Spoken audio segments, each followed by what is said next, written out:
No. ¿No ven Se ve la pantalla de. Sí, la pantalla de su computadora. Ah, bueno, eso. Ahí está, bien.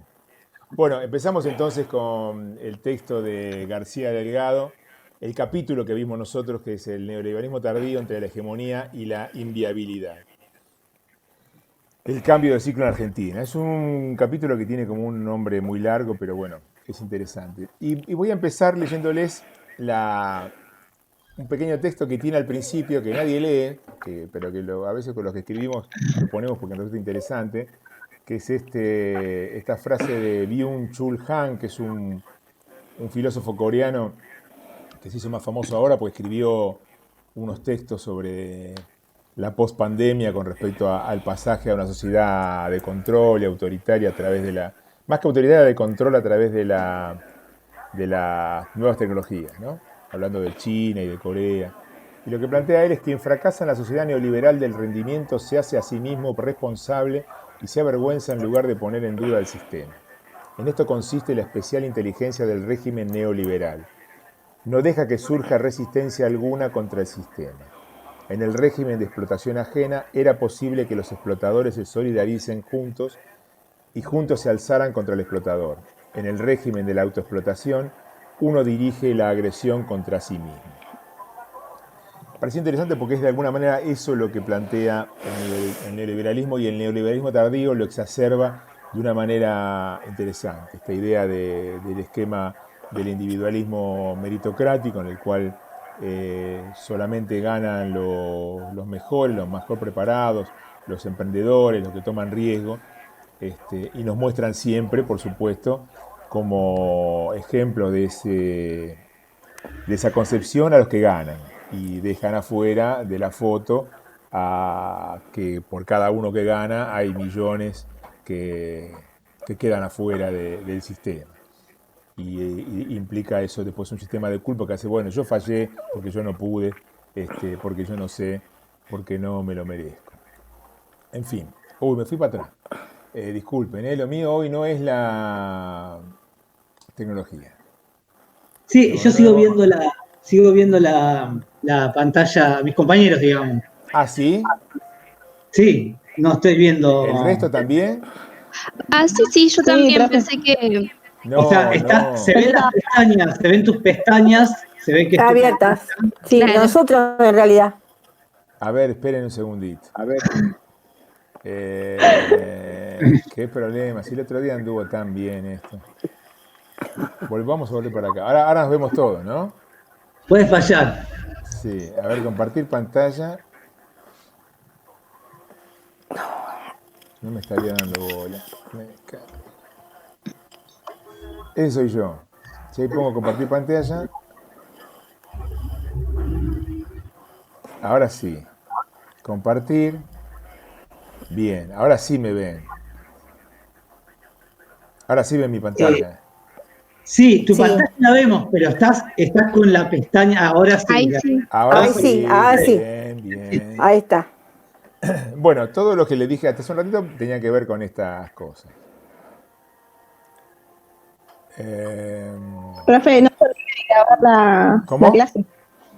No se olvide de grabar la clase. No, la estoy grabando, la estoy grabando. Sí, después la subo. La estoy grabando. Perdón, mala. No, Mala no, mía. pero está bien que me hagan acordar, porque en el medio de todo esto, ahora quiero ver si la estoy grabando. Sí, la estoy grabando. Empezamos de nuevo. Gracias por ¿Qué haría yo sin ustedes? Bueno, todo lo que estuve diciendo hasta hace un momento tenía que ver con esta frase del coreano, pero ya se las dije. Ahora empezaríamos con el texto previamente dicho, con el año 2015, que es donde el autor García Delgado plantea que comienza un nuevo ciclo, de alguna manera un ciclo contrario a los gobiernos nacional populares que se desarrollaron en el continente a partir de fines de los años 2000. 2000, fines de los años 90, principios del año 2000. Chávez es del 98, o sea, lo que llamaron gobierno nacional popular, neodesarrollistas y de centro izquierda en América del Sur. Hay como muchas denominaciones. Y se pregunta básicamente en este trabajo si la ola neoliberal tardía es sostenible. ¿En qué aspectos? Él plantea en los aspectos económicos, en los aspectos culturales, sociales y políticos. En realidad lo que va él a tratar de analizar es que no es sostenible, pero no sé ustedes qué piensan, algunos ya me pusieron algunas cosas en los textos, pero de alguna manera él hace como algunas observaciones con respecto a cada uno de esos aspectos y los critica y los desarrolla. Lo que plantea como caracterización del neoliberalismo tardío, fundamentalmente que es distinto de los neoliberalismos que se plantean en los años 70 y los años 90. Hay como dos ciclos anteriores de neoliberalismo, uno que se plantea en los 70 a partir de la crisis del petróleo y otro que se plantea en los 90 a partir del consenso de Washington. Y plantea que este nuevo neoliberalismo desarrolla nuevos modelos de acumulación de riqueza. Algunos comienzan en los 90 y algunos otros son muy distintos en términos de cómo se acumula la riqueza a partir de la financiarización de la economía, que eso se agudiza, pero también con la aparición de otro tipo de modelos de acumulación que tienen que ver con las empresas tecnológicas y fundamentalmente con una sociedad y una economía de servicios. Y a partir de este nuevo modelo de acumulación, lo que desarrolla este modelo neoliberal tardío son patrones de distribución de riqueza y de poder, también distintos, bastante más distintos a los otros dos modelos de neoliberales de los años 70 y de los 90. Si bien siempre va a tenderse a una distribución desigual y que los más poderosos lleven cantidades más importantes del producido de la economía, y con el poder pasa lo mismo. Con respecto a esto, lo que se produce es una concentración de la riqueza nunca vista, ni siquiera en los años 90. La concentración de la riqueza que plantea el neoliberalismo tardío en manos del poder financiero internacional es increíble. Ustedes tienen números, ¿no? Que el 3% más rico del mundo se lleva más del 50% de la riqueza del mundo.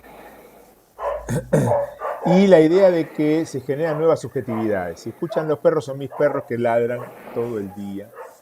Subjetividades que plantean la influencia de los medios y de las redes sociales, que es algo que no pasaba o que no era tan importante en los años 70 y en los 90. En los 90 un poquito más, pero el grado de penetración que hoy tienen los medios y las influencias que tienen hoy las redes sociales también no tienen parangón en otra época histórica. Y otra cuestión particular es que la ola se da en todo el continente. O sea, también tengan en cuenta que esto fue escrito cuando gobernaba todavía Macri, pero es absolutamente cierto que se puede aplicar perfectamente. ¿Por qué? Porque ahí en Bolivia había como una ola opositora. Bueno, la oposición dio un golpe de Estado y tomó el gobierno.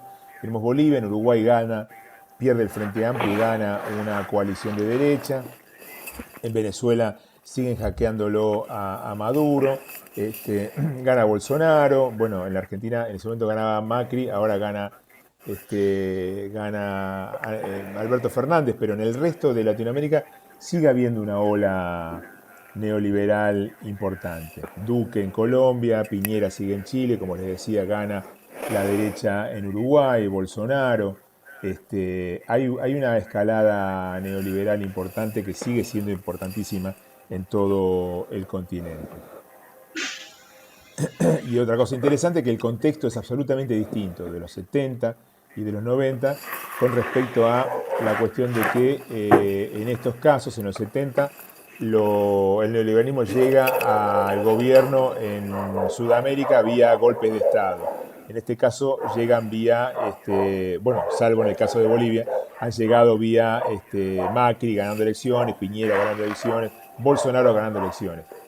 Pero con otra cuestión importante en el contexto internacional, que es el ascenso de un tipo como Trump en Estados Unidos, que de alguna manera contrasta con lo que era la política neoliberal de los 90, con Bush y el consenso de Washington. Trump lo que plantea es un mal llamado populismo de derecha, o sea, una economía neoliberal pero cerrada en sí misma, para el cual lo único que le interesa es garantizar el trabajo para los norteamericanos. Y acá planteamos por qué tardío. algo lo dijimos, no existe más el consenso de Washington. En los 80 hubo un consenso prohijado por los organismos de crédito internacionales, fundamentalmente el Fondo Monetario Internacional y el Banco Mundial, que planteaba como 10 máximas, ¿no? La privatización, el achicamiento del Estado, la liberalización de la economía, el libre flujo de los capitales, la ausencia de controles, bueno, una serie de medidas que fueron reflejadas en el consenso de Washington y que fueron aplicadas a rajatabla por todos los países que aplicaron el modelo neoliberal en ese momento, ¿no? Como se llama, capitaneados por Gran Bretaña de Margaret Thatcher y el Estados Unidos de Ronald Reagan. El contexto del mundo hoy es multipolar. El Consenso de Washington se da al principio de los 90, después de la caída del muro de Berlín, en el cual lo que quedaba era prácticamente una sola superpotencia, que era Estados Unidos, gobernando el mundo como gendarme del mundo. Y ahora el contexto es de un mundo multipolar. Hay políticas proteccionistas y estancamiento económico a nivel global, pero aparecen jugadores como China, Rusia, la Unión Europea, que le discuten la supremacía económica a los Estados Unidos. Después todo esto hay que agregarle el contexto de la pandemia, ¿no? Pero esto es distinto. Y otra cosa que es distinta es la conciencia de las clases populares luego del ciclo popular sobre su derecho de conquista. Quiero decir, después del ciclo que García Delgado va a plantear post-neoliberal de los 2000 a 2015 en toda América Latina, básicamente en Sudamérica, eso generó una condensación de saberes dentro del pueblo acerca de los derechos y de lo que le corresponde en cuanto a la redistribución de la riqueza, que va a permanentemente cuestionar a los gobiernos y a este nuevo paradigma del neoliberalismo tardío. Fíjense que estamos siempre como dando mucha más importancia a lo que nosotros planteamos en la primera clase, esta idea de la pelea dentro del territorio inmaterial, el territorio de las teorías, el territorio de los paradigmas. Y todo esto planteado, muchos lo pusieron en el trabajo, esta memoria que tiene las clases populares, los sectores populares, de que hay otro mundo posible, que hay otro mundo mejor posible, asentado en esta idea del vivir bien, del socialismo del siglo XXI, o en el caso de la Argentina, de la década ganada. Y hace ahora una historización acerca de los distintos ciclos de la región. Y aparece una cosa que para mí es muy importante y lo que más le quiero remarcar. Los ciclos en la región latinoamericana y fundamentalmente en Sudamérica se dan por una disputa por la conducción del proceso de desarrollo. Nosotros habíamos dicho al principio que cuando hablamos de planificación, generalmente hablamos de planificación del desarrollo.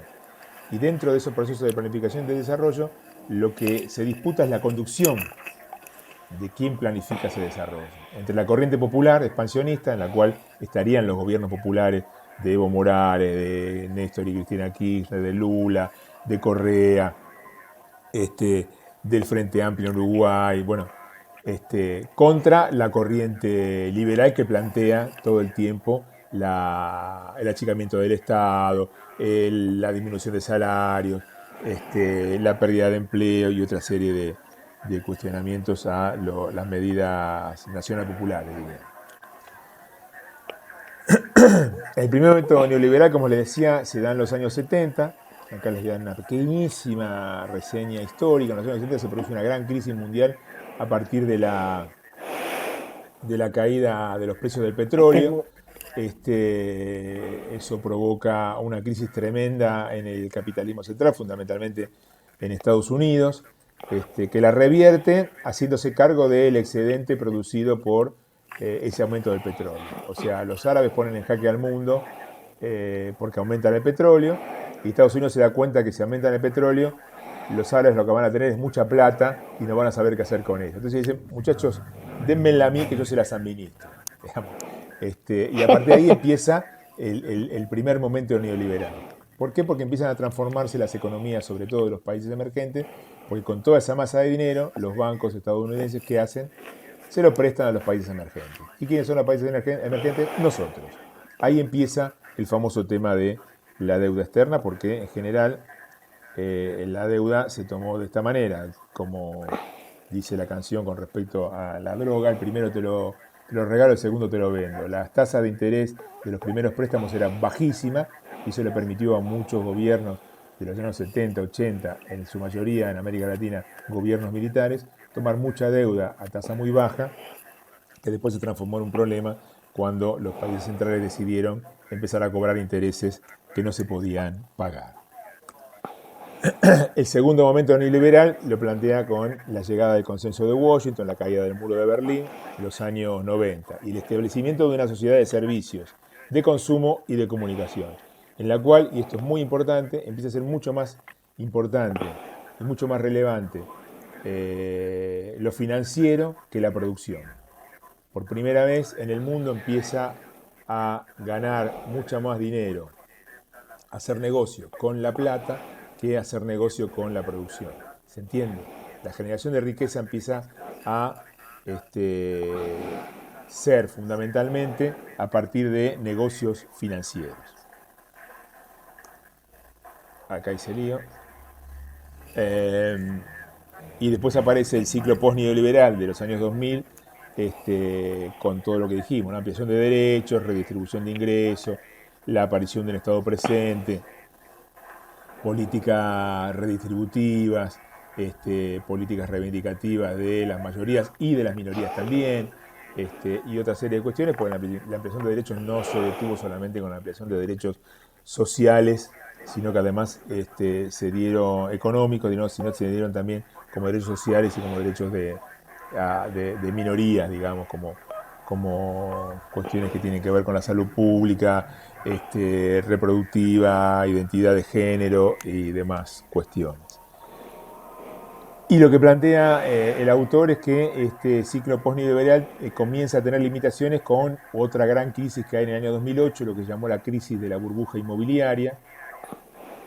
Tiene una explicación económica que acá no viene al caso, pero que eso hizo que los gobiernos nacional populares, de izquierda, progresistas de América Latina, empezaron a tener problemas, porque esta crisis financiera internacional hizo que los precios de las materias primas, de los llamados commodities, cayeran y empezó a generarse lo que se llama la restricción externa de nuestras economías, o sea, la falta de dólares. Economías que crecen, pero que no pueden exportar porque no generan dólares. Y realmente hay que decirlo que los gobiernos populares de América Latina, fundamentalmente los del Cono Sur, no lograron resolver esta ecuación de la crisis planteada por la crisis financiera del año 2008. Y eso provocó la llegada del ciclo del neoliberalismo tardío, tal como lo define García Delgado, desde el 2015 hasta el 2020, 2019 en realidad, y yo lo pongo como un signo de interrogación porque para mí, esto es una visión mía, no la plantea él, o sí la plantea pero no directamente García Delgado, todavía no está resuelta la cuestión. Así como yo decía en el año 2016 que muchos compañeros decían, no, perdimos, ganan los liberales, y yo, bueno, no está definido, y creo que tanto no estaba definido que un gobierno popular vuelve a ganar en el año 2019, hoy tampoco está definido para el lado de las mayorías populares. Estamos en un momento de transición, sumado al tema de la pandemia, que hace que muchos de esos interrogantes sigan siendo los mismos, a pesar de que ya han pasado 5 años. Las características del neoliberalismo tardío. Acá plantea 6 ítems que son: el primero, especialización productiva, volver al mundo y endeudamiento externo. ¿Qué quiere decir especialización productiva? Lo que quiere decir es que lo que dice, bueno, nosotros no podemos fabricar todo. O sea, se enfrenta al modelo de sustitución de importaciones. Decimos, nosotros, ¿qué hacemos bien?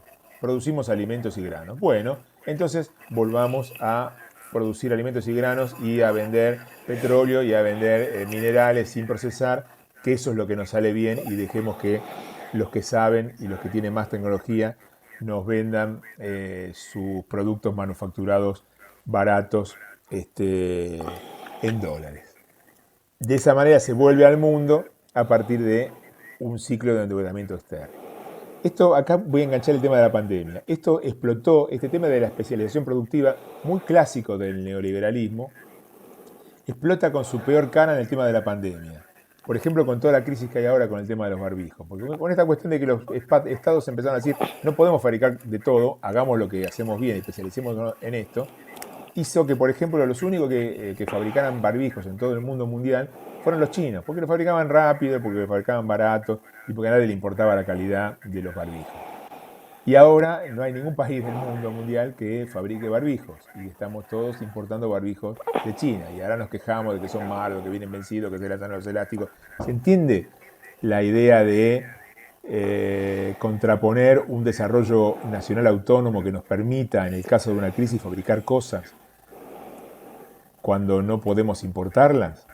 Por ejemplo, Argentina es uno de los pocos países en el mundo que tiene tecnología para fabricar respiradores. Y eso no es una tontería con respecto a otros países que no lo pueden hacer. Y eso es un gran elemento y una gran forma de discutir con aquellos que dicen que no tenemos que ponernos a fabricar tal o cual cosa, tal, afuera salen más baratos. Es probable que afuera salgan más baratas. Pero si las hacemos nosotros, eso nos da soberanía, y si las hacemos nosotros, además, eso da trabajo para nuestros compatriotas. Otra característica del neoliberalismo tardío es lo que el autor llama democratización restringida y judicialización de la política. Y a partir de ahí el establecimiento de una idea de una postdemocracia, que esto es algo que lo habíamos leído con Casaglia, esta idea de la democracia de baja intensidad. ¿Por qué democratización restringida? Porque bueno, votamos cada 2 años y tampoco es tan importante, y la política es mala, y ganan mucha plata y no hacen nada. Hay que poner técnicos que administren y nada más, achiquemos el Estado, y no les preguntamos demasiado a ustedes. Y si protestan les damos un palazo en la cabeza, y si salen ¿cómo se llama?, a protestar a la calle son delincuentes y todas esas cuestiones. Y la otra cuestión que va de la mano de esto es la judicialización de la política. Cuando no puedo vencerlos por elecciones, lo que digo, bueno, son todos chorros, les hago una causa política, como hicieron con Lula, como hicieron con Dilma Rousseff, como hicieron con Cristina Kirchner, con otro montón de gente a la cual después no le pudieron probar absolutamente nada. Con esto no digo que no haya gente que esté bien presa y que haya robado y que está bien que esté presa, porque la gente que roba plata del Estado está mal y tiene que ir presa. Pero en general, cuando esto se usa para hacer política y para denigrar o sacar de la cancha a un rival político, no está bien, sobre todo cuando es mentira. A eso se llama la idea de la judicialización de la política. Y esto es fundamental, que fue una batalla que dieron muy, muy claramente y que en principio la ganaron. O sea, la idea de la construcción de consensos y de batalla cultural, para que los sectores populares apoyen a los gobiernos conservadores. El discurso New Age del emprendedor. Yo me pongo una pizzería, me pongo a fabricar esto y me va bien, ¿se entiende? Yo, en mi esfuerzo individual, si yo pongo, si yo hago, si yo... olvidándome de que hay una comunidad atrás que es la que me puede comprar o no mis productos, y si tienen plata y ganan bien me van a comprar más, y si no tienen plata y ganan mal no me van a comprar un corno, y otra serie de cuestiones. Y la batalla cultural para construir hegemonía que hace que los intereses privados de los propietarios de los grandes conglomerados financieros y económicos de la Argentina hacen una maniobra política cultural que permite que los sectores subalternos se convenzan de que los problemas de los sectores altos son sus problemas. Entonces el problema del 2015 era el cepo y era que no se podían comprar dólares, cuando el 80% de la sociedad argentina nunca pudo comprar dólares. Les doy un dato. En la Argentina compran dólares, antes de todo este bolonqui, en una época normal, 1.200.000 personas por mes. Escucharon la cifra, somos 44 millones. En época de crisis, de corrida bancaria, eso llega a 1.800.000 personas. Y estos tipos en el 2015 convencieron a 44 millones de personas, o por lo menos a la mitad de ellos, de que el problema de que no se podían comprar dólares era un problema de todos. Y que era una barbaridad y que no podía ser. Y la verdad que de 44 millones, 1,5 millones de compra, los otros 40 no vemos un dólar ni de casualidad. Y la idea de la fragmentación social y política. la despolitización, los políticos todo es malo, la idea de exacerbar el individualismo y que esto tenga como consecuencia que no se puedan articular las demandas. Que todos sintamos que nos va mal, que nos quedamos sin trabajo, que hay inseguridad laboral, que me pagan menos, pero que sintamos que estamos solos en esa pelea. Que no haya forma de integrarnos con el de al lado para decir, che, la pelea es igual, vos pensás lo mismo que yo, a vos te pasa lo mismo, vamos juntos. La idea es romper ese lazo social que genera una posibilidad poderosa de pelear contra el neoliberalismo. Y finalmente, la idea del gobierno de los CIOs y la reforma del Estado. El gobierno de los CIOs es el gobierno de los que saben. Nosotros somos empresarios, si nos va bien en la empresa, podemos hacer perfectamente una gran gestión en el Estado, porque tenemos plata y porque nos vamos a robar. Bueno, está a la vista de que esto no es cierto, porque en general esto demuestra también una pésima gestión. Son muy malos los CIOs, póngale que fueran buenos para gestionar, pero para gestionar políticas públicas han demostrado durante 4 años que son pésimos, sobre todo para gestionar políticas públicas sociales. Porque no saben, porque no tienen solidaridad social, porque no entienden. No les interesa. O porque no les interesa. Y todo esto genera, al finalizar, lo que llama lo que el autor plantea como resistencias al neoliberalismo tardío. Que son resistencias económicas, por esta cuestión que estuvimos planteando claramente, ¿no? Por la baja de sueldo, por la falta de trabajo. Perdón. No, por favor, por la falta de trabajo, por la falta de seguridad jurídica, por la baja de los salarios, por la baja de las jubilaciones, por el aumento de la edad de jubilaciones. Aparece, a pesar de todo, en una sociedad politizada que protesta. Si alguno de ustedes ya cursó la materia movimiento, organización de la sociedad civil y movimientos sociales, van a entender de qué se trata. Hay Argentina, en general América Latina, pero Argentina sobre todo tiene una tradición muy grande de organización social por abajo, que es muy difícil de romper. Cada tanto se confunde, cada tanto queda ahí como groggy, como que parece que se va a caer, pero esa tradición de lucha, esa tradición de salir a la calle, esa tradición de protesta, siempre sale y es un problema, iba a decir, es un grano en el zapato para la implementación de política neoliberal. Y después está la cuestión de cómo se articulan estos actores políticos, lo acabo de decir, y cómo opera el neoliberalismo para que la oposición se fragmente. Esto de nuevo, el artículo termina diciendo que todo el mundo hablaba de la unidad y nadie la hacía. Bueno, finalmente se hizo, ¿no? La idea de esto es con todos. Bueno, hay que ganarle al neoliberalismo y después vemos cómo se construye un proyecto nacional popular que integre a la mayor cantidad de argentinos posible. Porque ahí el texto termina medio como diciendo, bueno, en realidad la idea sería que se junten, pero parece que no se van a juntar. Bueno, después que terminó de escribir eso García Delgado, apareció el libro, sinceramente, y pasaron cosas, dijera Macri.